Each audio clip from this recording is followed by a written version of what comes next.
Hey guys, আসসালামু আলাইকুম। কি অবস্থা, কেমন আছেন সবাই? আশা করি সবাই ভালো আছেন। দেন আমিও ভালো আছি। সো আজকেও চলে আসছি জঙ্গলে। তো আজকে জঙ্গলে আসছি কারণ কোনো ভিডিও করবো না, আপনাদের সাথে কিছু কথা বলবো। তো আপনারা অবশ্যই ভিডিওটা একদম লাস্ট পর্যন্ত দেখবেন। তো কিছুদিন যাবত আমার সাথে যা করতেছে তা একটু শেয়ার করবো।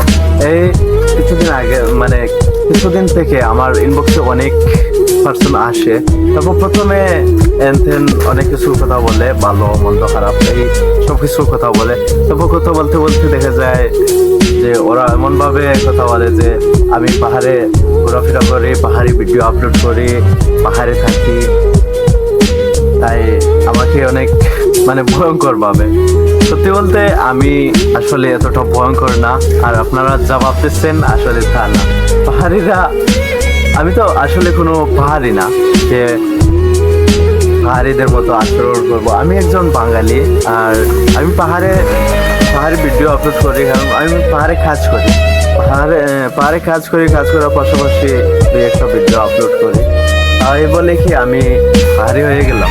আসলে আমি পাহাড়ি না।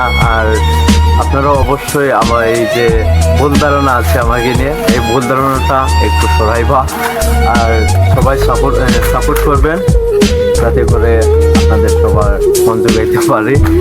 আর আমি আবারও রিকোয়েস্ট করব, আমাকে নিয়ে কোনো ভুল ধারণা রাখবেন না, কারণ আমি কোনো আদিবাসী বা আমি কোনো পাহাড়ি না। আমি হচ্ছে একজন বাঙালি মুসলিম।